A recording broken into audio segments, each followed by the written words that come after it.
राम दोस्तों, जानिए कैसे हुई रामेश्वर लिंग की स्थापना। श्री राम से रावण ने कौन सी दक्षिणा मांगी।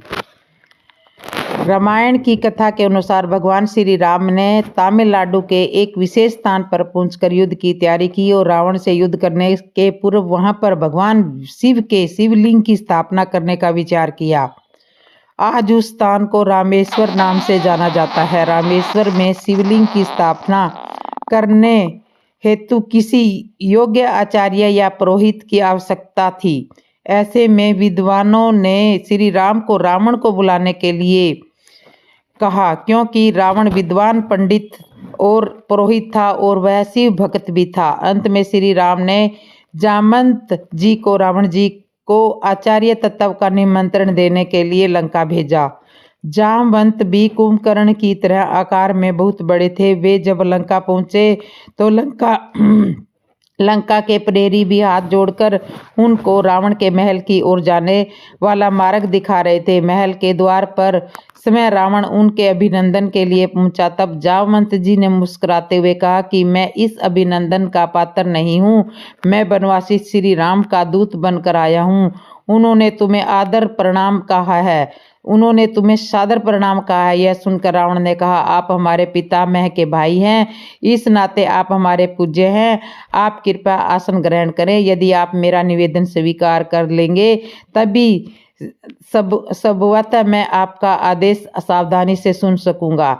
जामवंत ने आसन ग्रहण करने के बाद पुनः कहा, हे रावण वनवासी प्रभु श्री राम ने सागर सेतु निर्माण के उपरांत अब यथाशीघ्र महेश्वर लिंग विग्रह की स्थापना करने का विचार प्रकट किया है। इस अनुष्ठान को संपन्न करने के लिए उन्होंने ब्राह्मण वेदज्ञ और सब रावण को आचार्य पद पर वरण करने की इच्छा प्रकट की है। मैं उनकी ओर से आपको आमंत्रित करने के लिए आया हूँ। रावण ने जामवंत की यह बात सुनकर हंसते हुए पूछा, क्या राम द्वारा शिवलिंग स्थापना लंका विजय की कामना से किया जा रहा है। जामवंत ने कहा, आपका अनुमान सही है। श्री राम की महेश्वर के चरणों में पूर्ण शक्ति है। जीवन में प्रथम बार किसी ने रावण को आचार्य बनने के योग्य जाना है। क्या रावण इतना अधिक मूर्ख कहलाना चाहेगा कि वह भारतवर्ष के प्रथम प्रशिक्षित महर्षि पुलत्स्य के सगे भाई महर्षि वशिष्ठ के यजमान का आमंत्रण और अपने आराध्य की स्थापना हेतु आचार्य पद अस्वीकार कर दे। कुछ देर रुकने के बाद जामवंत जी ने कहा, लेकिन हाँ, यह जांच तो निवातांत आवश्यक ही है कि जब वनवासी श्री राम ने इतने बड़े आचार्य पद पर पदस्थ होने हेतु आमंत्रित किया है, तब वह भी यजमान पद हेतु उचित अधिकार है भी अथवा नहीं। जामवंत जी के इस तरह बात पर रावण थोड़ा क्रोध हो गया और उसने कहा, जामवंत जी, आप जानते हैं कि त्रिभुवन विजयी अपने इस शत्रु की लंकापुरी में आप पधारे हैं। यदि हम आपको यहाँ बंदी बना लें और आपको यहाँ से लौटने न दे तो आप क्या करेंगे। रावण के ये वचन सुनकर जामवंत खुलकर हंसे और कहा, मुझे निरुद्ध करने की शक्ति समस्त लंका के दानवों के संयुक्त प्रयास में नहीं है, किंतु मुझे किसी भी प्रकार की कोई विद्वता प्रकट करने की न तो अनुमति है और न ही आवश्यकता। कुछ देर रुकने के बाद जामवंत जी बोले, हे रावण, ध्यान रहे, मैं अभी एक ऐसे उपकरण के साथ यहाँ उपस्थित हूँ जिसके माध्यम से धनुधारी लक्ष्मण हम दोनों की यह वार्ता देख और सुन रहे हैं। जब मैं यहाँ से चलने लगा था तभी से धनुर्धारी लक्ष्मण वीरासन में बैठे हुए हैं। उन्होंने आमचन करके अपने त्रोण से पाशुपता अस्त्र निकालकर संधान कर लिया है और मुझसे कहा है कि जामवंत जी, रावण से कह देना कि यदि आप में से किसी ने भी मेरा विरोध प्रकट करने की इच्छा की तो वह पशुपात अशस्त्र समस्त दानव कुल के संहार का संकल्प लेकर तुरंत छूट जाएगा।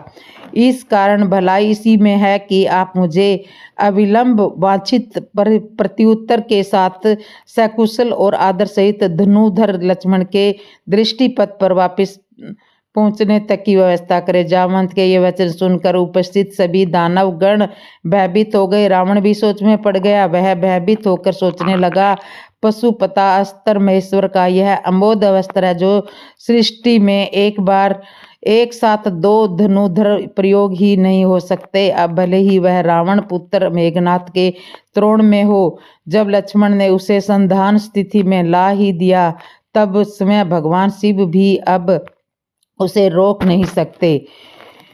उसका तो कोई प्रतिकार है ही नहीं। यह सोचते हुए रावण ने अपने क्रोध को संभालते हुए जामवंत से सविनय कहा, आप पधारे यजमान, उचित अधिकार है आपका। उसे अपने दूत को संरक्षण देना आता है। प्रभु श्री राम से कहिएगा कि मैंने उसका आचार्य तत्व स्वीकार कर लिया है। मैं समय पर पहुंच जाऊंगा। रामेश्वर 4 दिशाओं में स्थित 4 धाम हिंदुओं की आस्था के केंद्र ही नहीं बल्कि पौराणिक इतिहास का आख्यान भी है। इन्हीं 4 धामों में से एक है दक्षिण भारत का काशी माना जाने वाला परमेश्वर। यह सिर्फ 4 धामों में एक प्रमुख धाम ही नहीं बल्कि यहाँ स्थापित शिवलिंग को 12 ज्योतिर्लिंगों में से एक माना जाता है। इस शिवलिंग की स्थापना भगवान श्री राम ने की थी, इसलिए इसे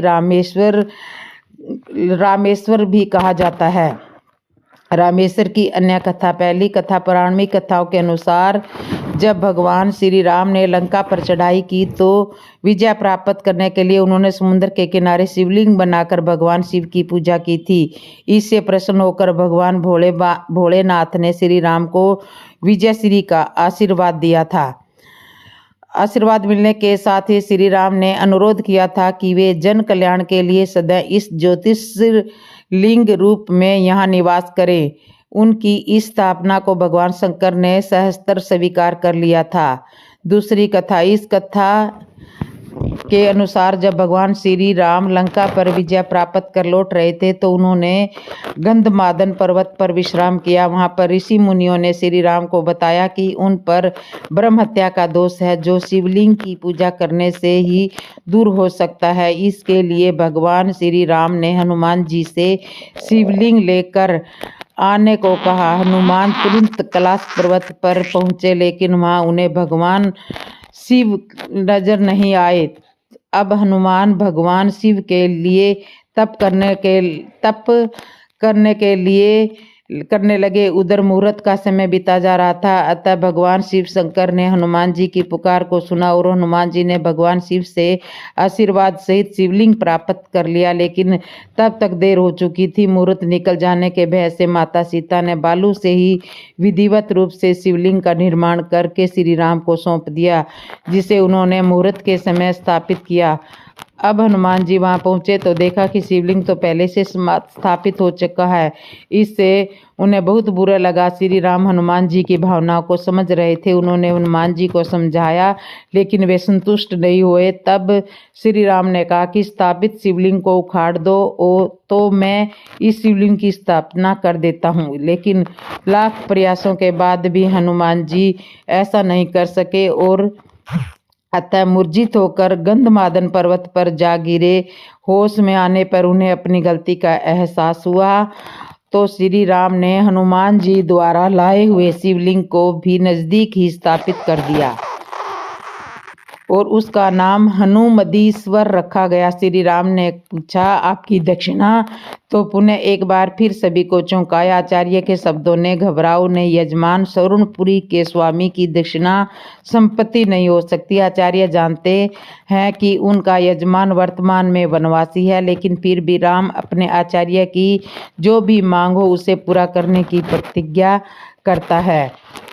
आचार्य तब मृत्युशैया ग्रहण करे तब यजमान सम्मुख उपस्थित रहे। आचार्य ने अपनी दक्षिणा मांगी। ऐसा ही होगा आचार्य, यजमान ने वचन दिया और समय आने पर रावण के अंतिम समय में निभाया भी। तो इस तरह से रामेश्वर लिंग की स्थापना हुई थी। कौन था अहिरावण और क्यों ले गया राम और लक्ष्मण को पाताल? जानिए। हनुमान जी के पंचमुखी होने का रहस्य। अहिरावण एक असुर था। अहिरावण पाताल में स्थित रावण का सौतेला भाई था, जिसने युद्ध के दौरान रावण के कहने पर आकाश मार्ग से राम के शिविर में उतरकर राम लक्ष्मण का अपहरण किया था। जब अहिरावण श्री राम और लक्ष्मण को देवी के समक्ष बलि चढ़ाने के लिए विभीषण के भेष में राम के शिविर में घुसकर अपनी माया के बल पर पाताल ले गया, तब श्री राम और लक्ष्मण को मुक्त कराने के लिए हनुमान जी पाताल लोक पहुँचे और वहाँ उनकी भेंट उनके ही पुत्र मकरध्वज से हुई। उनको मकरध्वज के साथ लड़ाई करनी पड़ी, क्योंकि मकरध्वज अहिरावण का द्वारपाल था। मकरध्वज ने कहा, अहिरावण का अंत करना है तो इन 5 दीपों को एक साथ एक ही समय में बुझाना होगा। यह रहस्य ज्ञात होते ही हनुमान जी ने पंचमुखी हनुमान का रूप धारण किया। उत्तर दिशा में 12 मुख, दक्षिण दिशा में नरसिंह रूप, पश्चिम दिशा में गरुड़ मुख, आकाश की ओर हयग्रीव मुख और पूर्व दिशा में हनुमान मुख। इन 5 मुखों को धारण कर उन्होंने एक साथ सारे दीपकों को बुझाकर अहिरावण का अंत किया और श्री राम लक्ष्मण को मुक्त किया। हनुमान जी ने अहिरावण का वध करके प्रभु श्री राम और लक्ष्मण को मुक्त कराया और मकरध्वज को पाताल लोक का राजा नियुक्त करते हुए उसे धर्म के मार्ग पर चलने की प्रेरणा दी। कहाँ था पाताल लोक? इस भूभाग को प्राचीन काल में प्रमुख रूप से 3 भागों में बांटा गया है: इंद्रलोक, पृथ्वीलोक और पाताल लोक। इंद्रलोक हिमालय और उसके आसपास का क्षेत्र तथा आसमान तक, पृथ्वीलोक अर्थात जहाँ भी जल, जंगल और समतल भूमि रहने लायक जगह, और पाताल लोक अर्थात रेगिस्तान और समुद्र के किनारे के अलावा समुद्र के अंदर के लोक। आज जिसे हम खाड़ी कहते हैं, कहीं वहाँ पाताल हुआ करता था। इसी तरह के समुद्र से घिरे इलाके को पाताल कहा जाता था। पाताल के कई प्रकार के विभाजन थे। धरती पर ही 7 पातालों का वर्णन पुराणों में मिलता है। ये 7 पाताल हैं: अतल, वितल, सुतल, तलातल, महातल, रसातल और पाताल। इनमें से प्रत्येक की लंबाई चौड़ाई 10,000 योजन की बताई गई है। ये भूमि के बिल भी एक प्रकार के पाताल के स्वर्ग ही है। इनमें स्वर्ग से भी अधिक विषय भोग, ऐश्वर्य, आनंद, संतान, सुख और धन संपत्ति है। यहाँ वैभव पूर्ण भवन, उद्यान और क्रीड़ा स्थलों में दैत्य, दानव और नाग तरह तरह की मायावी क्रीड़ाएं करते हुए निवास करते हैं। वे सब गृहस्थ्य धर्म का पालन करने वाले हैं। उनके स्त्री, पुत्र, बंधु और बांधव सब लोग उनसे बड़ा प्रेम करते हैं और सदा प्रसन्नचित्त रहते हैं। उनके भोगों में बाधा डालने की इंद्र आदि में भी सामर्थ्य नहीं है। वहाँ बुढ़ापा नहीं होता। वे सदा जवान और सुंदर बने रहते हैं। पाताल लोक में नाग, दैत्य, दानव और यक्ष रहते हैं। राजा बलि को भगवान विष्णु ने पाताल के सुतल लोक का राजा बनाया है और वह तब तक राज करेंगे जब तक कि कलयुग का अंत नहीं हो जाता। राज करने के लिए किसी स्थल शरीर की जरूरत नहीं होती। सूक्ष्म शरीर से भी काम किया जा सकता है। पुराणों के अनुसार राजा बलि अभी भी जीवित है और साल में एक बार पृथ्वी पर आते हैं। प्रारंभिक काल में केरल के महाबलीपुरम में उनका निवास था। एक धोबी ने की थी माता सीता की निंदा।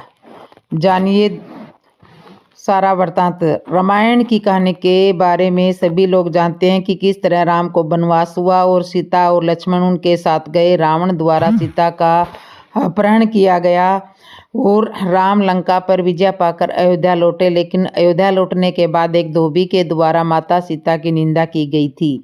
लेकिन क्या आप इस धोबी के पूर्व जन्म का वृत्तांत जानते हैं जो सीता से जुड़ा हुआ था? तो आइए जानते हैं इसके बारे में। मिथिला नाम की नगरी में राजा जनक राज किया करते थे। उनका नाम था सिरध्वज। एक बार वे यज्ञ के लिए पृथ्वी जोत रहे थे। उस समय फाल से गहरी हुई रेखा द्वारा एक कुमारी कन्या का प्रादुर्भाव हुआ। रति से भी सुंदर कन्या को देखकर राजा को बड़ी खुशी हुई और उन्होंने उस कन्या का नाम सीता रख दिया। परम सुंदरी सीता एक दिन सखियों के साथ उद्यान में खेल रही थी। वहां उन्हें एक सुख पक्षी का जोड़ा दिखाई दिया जो बड़ा ही सुंदर था और वे दोनों पक्षी एक पर्वत की चोटी पर बैठकर इस प्रकार बोल रहे थे। पृथ्वी पर श्री राम नाम से विख्यात एक राजा होंगे और उनकी महारानी होगी और उनकी महारानी का नाम सीता होगा। श्री राम सीता के साथ 11,000 वर्षों तक राज करेंगे। धन्य है वे जानकी देवी और धन्य है वे श्री राम। तोते की ऐसी बातें सुन करके सीता ने यह सोचा कि ये दोनों तो मेरे ही जीवन की कथा कर रहे हैं, इन्हें पकड़कर सभी बातें पूछूंगी। ऐसा विचार करके उन्होंने अपनी सखियों से कहा कि वह पक्षियों का जोड़ा सुंदर है, तुम लोग चुपके से जाकर इसे पकड़ कर लाओ। सखियां उस पर्वत पर गई और दोनों सुंदर पक्षियों को पकड़ लाई। सीता उन पक्षियों से बोली, तुम दोनों बड़े सुंदर हो, देखो डरना नहीं। बताओ तुम कौन हो और कहाँ से आए हो? राम कौन है और सीता कौन है? तुम्हें उनकी जानकारी कैसे हुई? सारी बातों को जल्दी जल्दी बताओ, भय न करो। सीता के इस प्रकार पूछने पर दोनों पक्षी सब बातें बताने लगे। देवी, वाल्मीकि नाम से विख्यात एक बहुत बड़े महर्षि है, हम दोनों उन्हीं के आश्रम में रहते हैं। महर्षि ने रामायण नाम का एक ग्रंथ बनाया है जो सदा मन को प्रिय जान पड़ता है। उन्होंने शिष्यों को उस रामायण का अध्ययन भी कराया है। रामायण का कलेवर बहुत बड़ा है, हम लोगों ने उसे पूरा सुना है। राम और जानकी कौन है, इस बात को हम बताते हैं तथा इसकी भी सूचना देते हैं कि जानकी के विषय में क्या क्या बातें होने वाली है। तुम ध्यान देकर सुनो। महर्षि ऋष्यभृंग के द्वारा कराए गए महर्षि ऋष्यशृंग के द्वारा कराए गए पुत्रेष्टि यज्ञ के प्रभाव से भगवान विष्णु राम, लक्ष्मण, भरत और शत्रुघ्न ये 4 शरीर धारण करके प्रकट होंगे। देवगणाएं भी उनकी उत्तम कथा गान किया करेंगी। श्री राम महर्षि विश्वामित्र के साथ भाई लक्ष्मण सहित हाथ में धनुष लिए मिथिला पधारेंगे।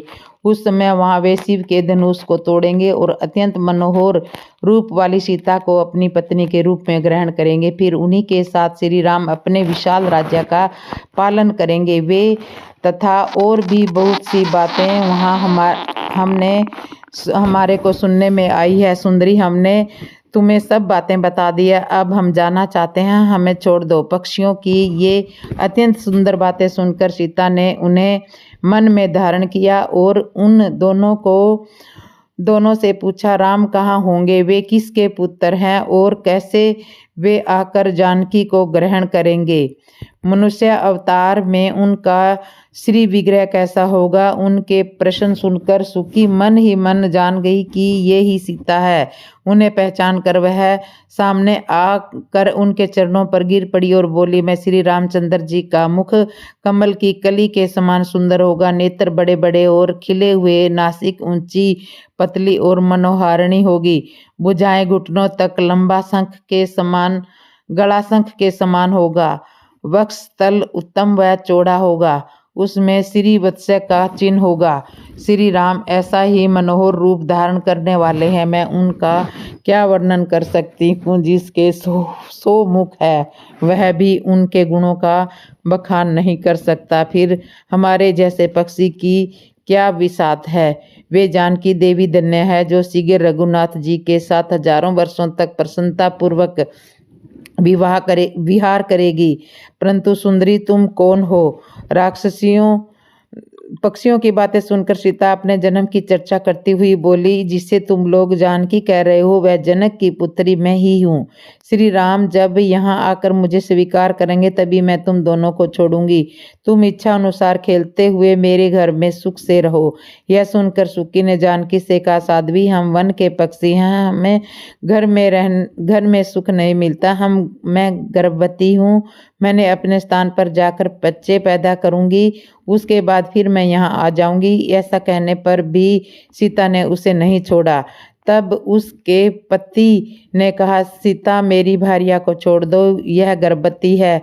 जब यह बच्चों को जन्म दे देगी तब उसे लेकर मैं तुम्हारे पास आ जाऊंगा। तोते के ऐसा करने पर जानकी ने कहा, महात्मे तुम आराम से जा सकते हो, मगर यह मेरा प्रिय करने वाली है, मैं इसे अपने पास बड़े सुख से रखूंगी। जब सीता ने उस सुखी को छोड़ने से मना कर दिया तब वह पक्षी अत्यंत दुखी हो गया। उसने करुणा युक्त वाणी से कहा, योगी लोग जो बात करते हैं वह सत्य ही है, किसी से कुछ ना कहे, मौन होकर रहे, नहीं तो उन्नत वाणी अपने वचन रूपी दोष के कारण ही बंधन में पड़ता है। यदि हम इस पर्वत के ऊपर बैठकर वार्तालाप न करते होते तो हमारे लिए यह बंधन कैसे प्राप्त होता, इसलिए मौन ही रहना चाहिए। इतना कहकर पक्षी पुण्य बोला, सुंदरी मैं अपनी इस भार्या के बिना जीवित नहीं रह सकता, इसलिए इसे छोड़ दो। सीता तुम बहुत अच्छी हो, मेरी प्रार्थना मान लो। इस तरह उसने बहुत समझाया, किंतु सीता ने उसकी पत्नी को नहीं छोड़ा। तब उसकी भार्या ने क्रोध और दुख से व्याकुल होकर जानकी जी को श्राप दिया, अरे जिस प्रकार तुम मुझे इस समय अपने पति से अलग कर रही है, वैसे ही तुझे समय भी गर्भिणी ही अवस्था में श्री राम से अलग होना पड़ेगा। यूं कहकर पति वियोग के कारण उसके प्राण निकल गए। उसने श्री रामचंद्र जी का स्मरण तथा पुण्य राम राम का उच्चारण करते हुए प्राण त्याग कर दिया। इसलिए उसे ले जाने के लिए एक सुंदर विमान आया और वह पक्षिणी उस पर बैठकर भगवान के धाम को चली गई। भार्या की मृत्यु हो जाने पर पक्षी शोक से आतुर होकर बोला, मैं मनुष्यों से भरी श्री राम की नगरी अयोध्या में जन्म लूंगा तथा मेरे ही वाक्य से इसे पति के वियोग का भारी दुख उठाना पड़ेगा।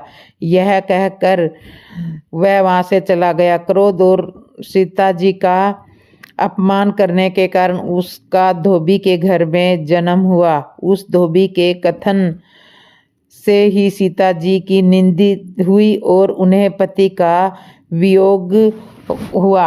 धोबी के रूप में उत्पन्न हुए उस तोते का श्राप ही सीता का पति से विछोह कराने के कारण हुआ था और वो वन में गई। तो इस तरह से धोबी ने माता सीता की निंदा की थी। श्री राम रावण युद्ध की वो अंतिम रात को रावण इतना बेचैन और उदास क्यों था? यही रात अंतिम, यही रात भारी, बस एक रात की बात अब कहानी है सारी। यही रात अंतिम, यही रात भारी, नहीं बंधु बांधव न कोई सहायक, अकेला है लंका में लंका का नायक। सभी रत्न बहुमूल्य रण में गवाए, लगे घाव ऐसे कि भर भी न पाए। दशानन इसी सोच में जागता है कि जो हो रहा है उसका परिणाम क्या है। ये बाजी अभी तक न जीती न हारी, यही रात अंतिम, यही रात भारी। हो भगवान मानव जो समझेगा इतना कि मानव के जीवन में संघर्ष कितना विजय अत्यंत धर्मवीरों की होती है, पर इतना सहज भी नहीं होती है। ये मोती बहुत हो चुकी युद्ध में व्यर्थ हानि, पहुंच जाए परिणाम तक अब ये कहानी। वचन पूर्ण हो देवता हो सुखारी, यही रात अंतिम, यही रात भारी। समर में सदा एक ही पक्ष जीती होगी मंदोदरी या की सीता, किसी मांग से उसकी लाली मिटेगी, कोई एक ही कल सुहागन रहेगी। भला धर्म से पाप कब तक लड़ेगा, या झुकना पड़ेगा या मिटना पड़ेगा। विचारों में मंदोदरी है बेचारी, यही रात अंतिम, यही रात है भारी। ये एक रात मानो युगों से बड़ी है, ये सीता के धीरज की अंतिम घड़ी है। प्रतिज्ञा का विष और कितना पिएगी, बिना प्राण के देह कैसे जिएगी। कहे राम रोम अब तो राम आ भी जाओ, दिखाओ दरस अब न इतना रुलाओ, कि रो रो के मर जाए सीता तुम्हारी, यही रात अंतिम, यही रात भारी। तो इस तरह से श्री राम और रावण की ये अंतिम रात के बारे में बातें हो रही थी। जनक दुलारी कुल बधू दशरथ जी की राजरानी होकर भी वन में दिन बिताती है। माता सीता को श्री राम ने क्यों छोड़ा था, जानिए क्या है सच्चाई। जंगल में कहाँ रहती थी माता सीता।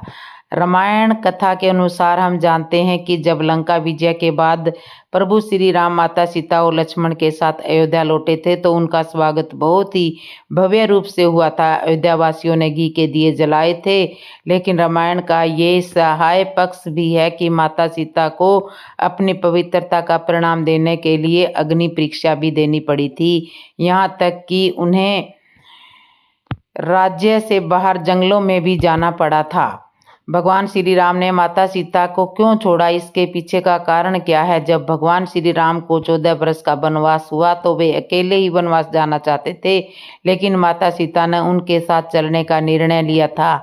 ये माता सीता का स्वतंत्र निर्णय था। जंगल में माता सीता का रावण अपहरण कर लेता है। इसी मूल कारण को लेकर के भगवान श्री राम ने लंका की चढ़ाई की और रावण का वध किया। जब श्री राम लंका विजय के बाद अयोध्या वापस आए तो कुछ दिनों बाद श्री राम के गुप्तचरों ने उनसे कहा कि प्रजा में राजा सीता की पवित्रता पर माता सीता की पवित्रता पर संदेश किया जा रहा है। इसी संदेह के कारण माता सीता को अग्नि परीक्षा भी देनी पड़ी। लेकिन इसके बाद भी माता सीता की पवित्रता पर सवाल उठाए जा रहे थे। तब प्रभु श्री राम को पिता दशरथ के द्वारा सिखाया गया राजधर्म याद आ गया, जिसमें राजा दशरथ ने कहा था कि एक राजा का अपना कुछ नहीं होता, सब कुछ राज्य का होता है। बल्कि आवश्यकता पड़ने पर यदि राजा को अपने राज्य और प्रजा के हित के लिए अपनी स्त्री, संतान, मित्र, यहाँ तक कि प्राण भी त्यागने पड़े तो उसमें संकोच नहीं करना चाहिए, क्योंकि राज्य ही उसका परिवार है, प्रजा की भलाई ही उसका सर्वोत्तम धर्म है। इस कारण भगवान श्री राम ने अपने राजधर्म का पालन करते हुए माता सीता को छोड़ने का मन बना लिया। माता सीता गर्भवती भी थी। प्रभु श्री राम ने वंश को कलंक से बचाने के लिए लक्ष्मण से कहा कि वे सीता को तपोवन में छोड़ आएं। तपोवन में सीता को ऋषि वाल्मीकि ने अपने आश्रम में स्थान दिया। इसी आश्रम में सीता ने लव और कुश नामक पुत्रों को जन्म दिया और इस तरह से जनक दुलारी कुल वधु दशरथ जी की राजरानी होकर भी दिन वन में बिताती थी। माता सीता की अग्नि परीक्षा का वो रहस्य जो श्री राम ने सिर्फ लक्ष्मण जी को ही बताया था। माता सीता के अग्नि परीक्षा देने के पीछे का रहस्य जानकर आप हैरान रह जाएंगे। रामायण की माता सीता को सभी जानते होंगे, लेकिन क्या आप जानते हैं कि माता सीता ने अग्नि परीक्षा कैसे दी थी। माता सीता के अग्नि परीक्षा देने के पीछे बहुत बड़ा रहस्य है।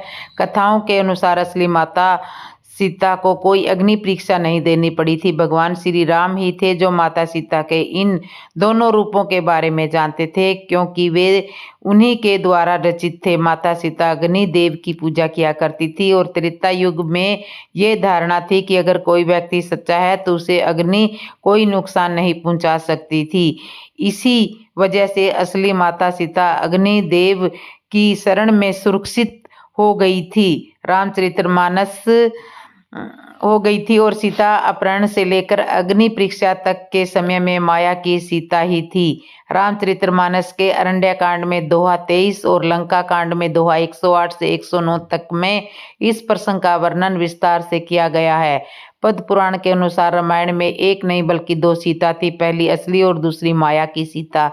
इसकी कथा के अनुसार एक बार लक्ष्मण जी जब कंदमूल फल लेने के लिए वन को गए हुए थे तब प्रभु श्री राम ने माता सीता से कहा था कि अब मैं नरलीला करूंगा और जब तक मैं राक्षसों का विनाश करूंगा तब तक आप अग्नि में निवास करें।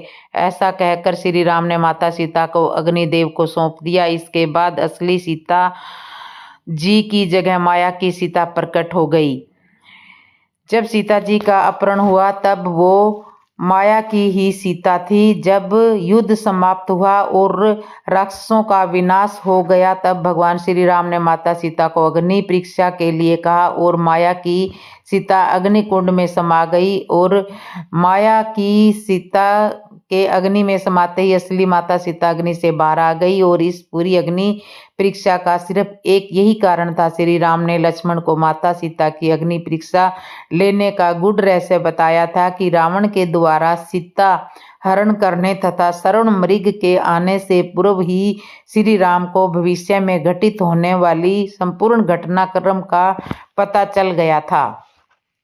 तब उन्होंने सीता से कहा था कि अब वह समय आ गया है जब उन्हें इस धरती पर लीला करनी है। इसलिए उन्होंने सीता से अनुरोध किया कि जब तक वे दुष्ट रावण का व पापियों का नाश ना कर दे तब तक उन्हें अग्निदेव की सुरक्षा में रहना होगा। इसके पश्चात उन्होंने अग्निदेव का आह्वान किया तथा असली सीता को उन्हें सौंप दिया जिससे वे उनके पास सुरक्षित रह सके। अग्निदेव भगवान श्री राम की आज्ञा पाकर माता सीता को अपने साथ ले गए तथा माता सीता की एक परछाई वहां पर छोड़ गए जिसे रावण हर करके लेकर के गया था। इसलिए उन्होंने लक्ष्मण को समझाया कि अब उन्हें अपनी असली सीता को अग्निदेव से वापस लेना होगा, क्योंकि उनका उद्देश्य रावण को खत्म करके समाप्त हो चुका है। जब माता सीता को हनुमान तथा अंगद अशोक वाटिका से श्री राम के समक्ष लेकर आए तब उन्होंने अपने व माता सीता के बीच में अग्नि को प्रज्वलित कर दिया। वह उस अग्नि को लांघ कर उसके पास आने को कहा। यह आदेश सुनकर माता सीता ने धधकती अग्नि में प्रवेश किया। जैसे ही माता सीता ने अग्नि में प्रवेश किया वहां पर अग्निदेव असली सीता को लेकर प्रकट हो गए। माता सीता की परछाई उस अग्नि में समा गई तथा अग्निदेव असली सीता को लेकर श्री राम के समक्ष आ गए। तब अग्निदेव ने पुनः माता सीता को श्री राम को लौटा दिया था, जिसका उल्लेख रामायण में साफ अक्षरों में मिलता है। साथ ही यह घटना संपूर्ण वानर सेना के सामने घटित हुई थी। तो इस तरह से माता सीता की अग्नि का पूरा रहस्य मैंने आपको बता दिया है। और वीडियो अगर पसंद आई हो तो कमेंट में ज़रूर बताना। और जिसने मेरे चैनल को सब्सक्राइब नहीं किया सब्सक्राइब करना, लाइक करना, कमेंट करना और बेल आइकन बटन तो ज़रूर दबा देना। बोलो जय श्री राम, जय श्री राम।